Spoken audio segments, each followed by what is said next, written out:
Assalamualaikum warahmatullahi wabarakatuh. Kami dari kelompok 2 akan mempresentasikan tentang UJT independen. Dengan anggota kelompok Harisma Mar'atus Sholihah, Nikmatul Khairiyah, Syauqi Robil Ibad, Rahmat Robi Rozaki, dan Hafiza Amaliyatul Aula. Pembahasan tentang UJT independen adalah: yang pertama, pengertian UJT independen. Kedua, syarat UJT independen. Ketiga, contoh UJT independen. Keempat, interpretasi UJT independen dengan SPSS. Dan yang terakhir adalah kekurangan dan kelebihan UJT independen. Di sini saya akan menjelaskan pengertian dari uji sampel t-test independen. Uji independen sampel t-test jika diterjemahkan dalam bahasa Indonesia, maka berarti uji tes sampel tidak berhubungan atau tidak berpasangan atau sampel bebas. Perhatikan kata independen atau bebas, maknanya adalah tidak ada hubungan atau keterkaitan antara dua sampel yang akan dianalisis menggunakan uji independen sampel test ini. Dengan demikian, maka kita dapat merumuskan sebuah definisi umum bahwa uji independen sampel t-test merupakan analisis statistik yang bertujuan untuk membandingkan dua sampel yang tidak saling berpasangan. Sementara jika penelitian Anda bertujuan untuk membandingkan dua sampel berpasangan, seperti perbandingan antara nilai pretest dengan post-test, maka pengujian hipotesis dilakukan dengan uji paired sampel t-test. Demikian pengertian dari uji independen sampel t-test. Selanjutnya yakni syarat-syarat melakukan tes independen.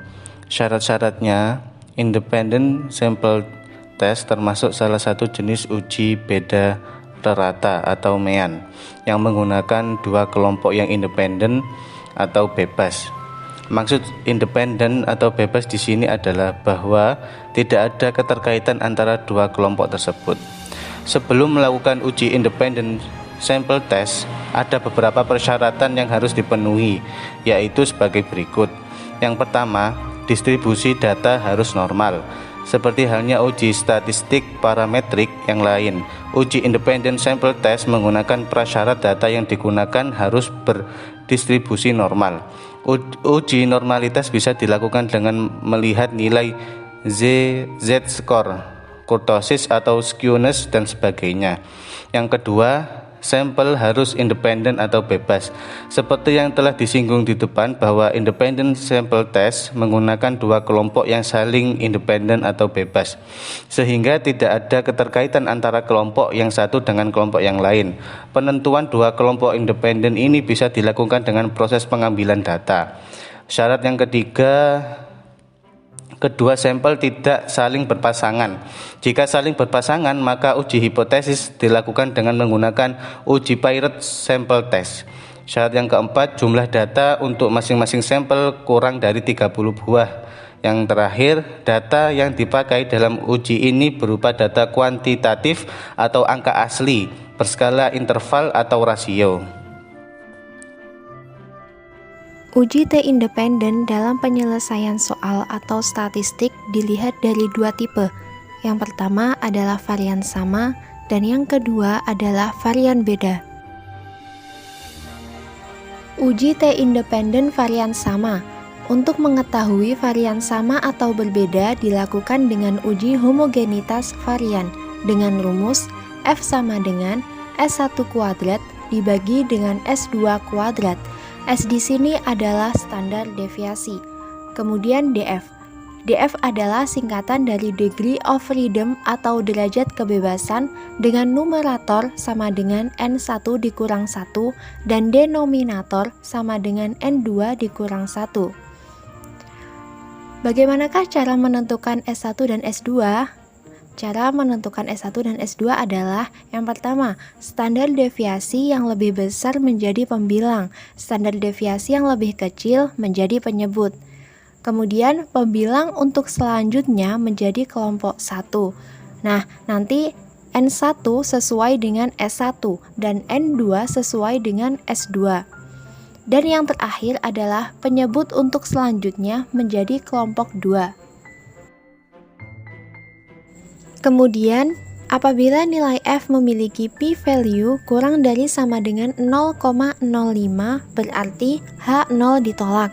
Kesimpulannya varian beda. Sedangkan apabila nilai f memiliki p-value lebih dari 0,05 berarti H0 gagal ditolak. Kesimpulannya varian sama.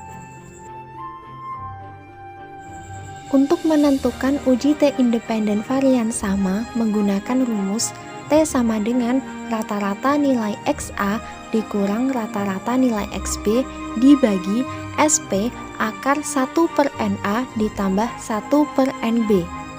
Kemudian cara mencari SP adalah NA dikurang 1 dikali SA kuadrat dikurang NB-1 dikali SB kuadrat dibagi NA plus NB min 2. Sedangkan untuk menentukan uji T independen varian beda menggunakan rumus T sama dengan rata-rata nilai XA dikurang rata-rata nilai XB dibagi akar SA kuadrat per NA ditambah SB kuadrat per NB. Untuk DF uji T independen yang variannya tidak sama itu berbeda dengan varian sama, di mana DF sama dengan NA plus NB min 2, tetapi menggunakan rumus DF sama dengan SA kuadrat per NA ditambah SA kuadrat per NB dikuadratkan, kemudian dibagi SA kuadrat per NA dikuadratkan per NA kurangi 1 ditambah SB kuadrat per NB dikuadratkan per NB min 1. Selanjutnya, contoh dari uji T independen adalah kita akan melakukan pengujian hipotesis komparatif untuk mengetahui apakah ada perbedaan rata-rata hasil belajar siswa pada kelompok A dengan kelompok B. Misalnya pada kelompok A guru menerapkan metode belajar dengan ceramah, sementara kelompok B guru menerapkan metode belajar dengan diskusi. Setelah itu, guru membagikan soal yang sama kepada masing-masing siswa yang ada pada kedua kelompok tersebut. Adapun skor hasil belajar masing-masing siswa untuk kelompok A dan kelompok B dapat kita lihat pada gambar tabel di samping. Hasil belajar kelompok A siswa nomor 1 mendapatkan nilai 77,7, siswa nomor 2 80,3, siswa nomor 3 73,2, siswa nomor 4 76,8, siswa nomor 5 90,1, dan siswa nomor 6 mendapatkan nilai 68,8. Sedangkan kelompok B siswa nomor 1 mendapatkan nilai 86,2, siswa nomor 2 80, siswa nomor 3 93,4, siswa nomor 4 mendapatkan nilai 91,3, dan yang terakhir siswa nomor 5 mendapatkan nilai 85,3. Untuk lebih detail dalam penjelasan aplikasi SPSS akan dijelaskan pada video berikut ini. Di sini saya akan menjelaskan kasus uji independen sampel t-test pada penelitian dengan menggunakan aplikasi SPSS. Pertama-tama yang kita perlukan adalah contoh data. Di sini saya sudah mempunyai contoh data.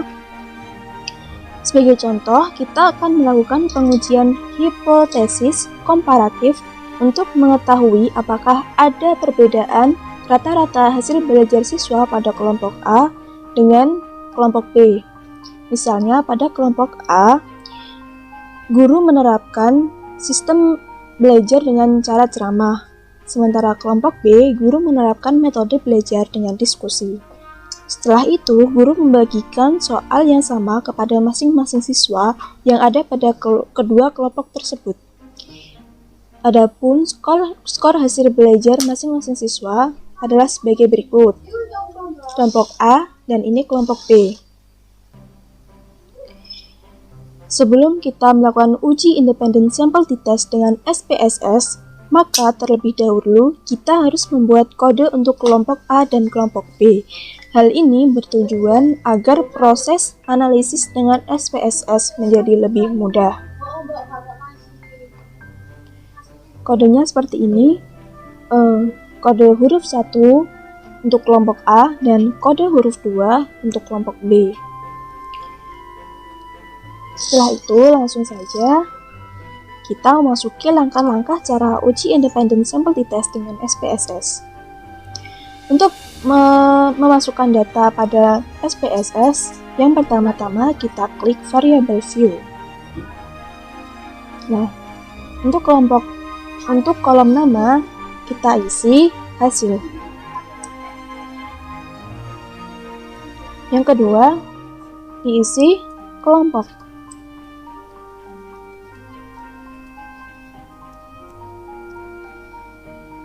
Untuk desimal kita ubah 1 dan bawahnya kita ubah 0.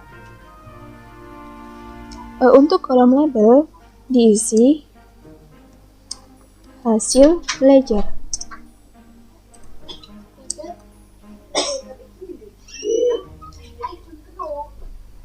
Bawahnya diisi kelompok.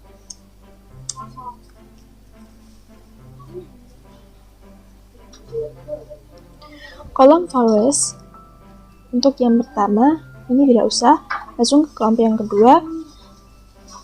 Kotak yang kedua diisi dengan cara mengklik titik 3.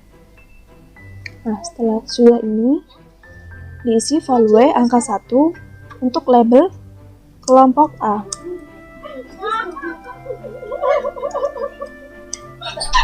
Kita klik add dan value angka 2 dengan kelompok B.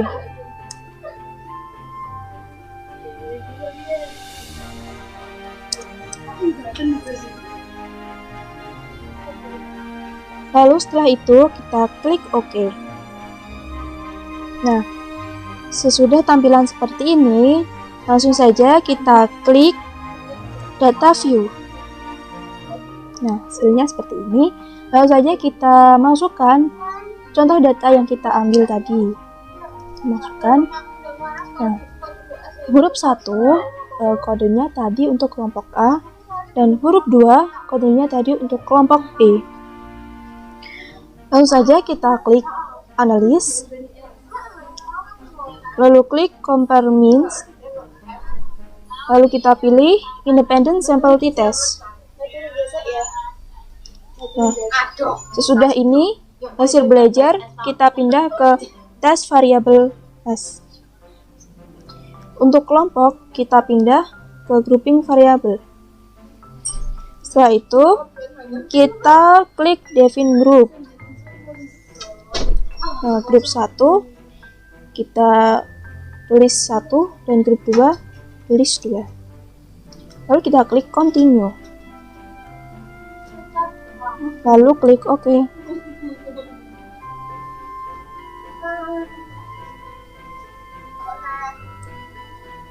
Nah, ini adalah hasil independent sample test menggunakan aplikasi SPSS. Sebelum menafsirkan kita perlu membuat rumusan hipotesis atau dugaan penelitian. Seperti ini adalah HO tidak ada perbedaan rata-rata hasil belajar siswa antara kelompok A dengan kelompok B. Dan yang kedua adalah HA adalah adanya perbedaan rata-rata hasil belajar siswa antara kelompok A dengan kelompok B.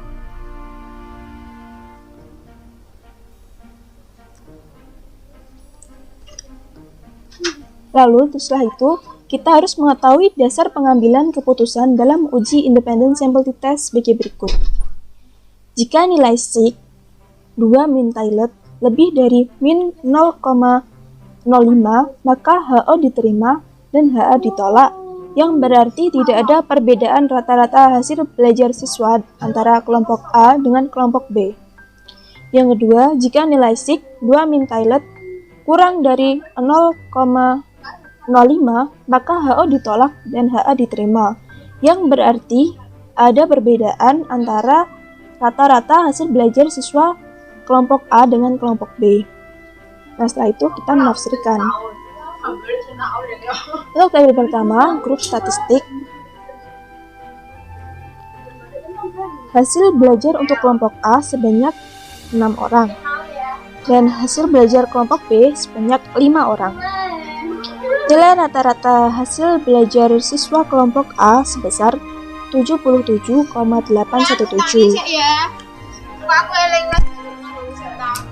Untuk kelompok B sebesar 87,240. Dengan demikian, secara deskripsi statistik dapat disimpulkan ada perbedaan rata-rata hasil belajar siswa antar kelompok A dengan kelompok B. Selanjutnya, untuk membuktikan apakah perbedaan tersebut berarti signifikan atau tidak, maka kita perlu menafsirkan output independent sample test berikut.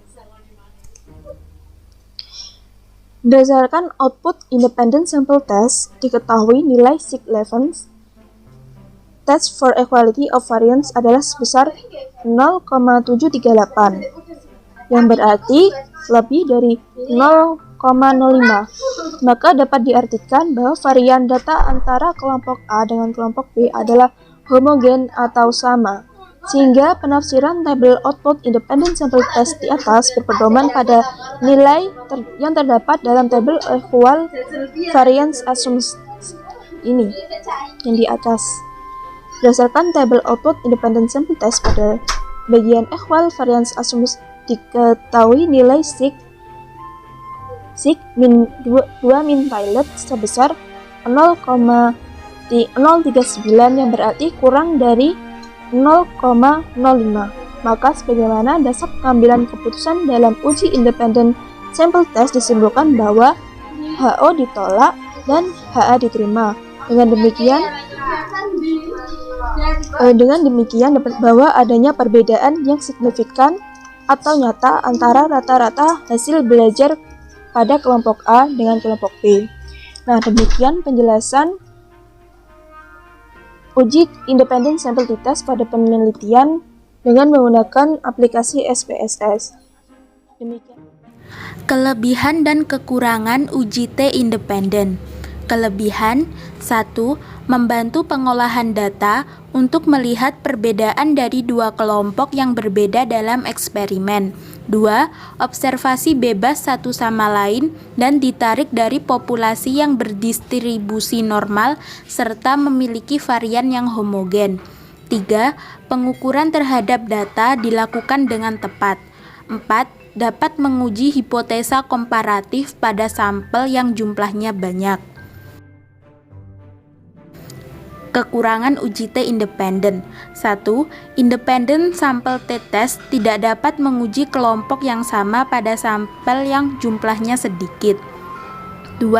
Variabel-variabel yang diteliti harus dapat ukuran setidaknya dalam skala selang. 3. Dalam analisis varian ditambahkan persyaratan rata-rata dari populasi harus normal dan bervarian sama dan harus merupakan kombinasi linier dari efek-efek yang ditimbulkan. 4. Proses perhitungan manual lebih panjang. Demikian penjelasan tentang uji T independen. Terima kasih, apabila ada kesalahan kami mohon maaf. Wassalamualaikum warahmatullahi wabarakatuh.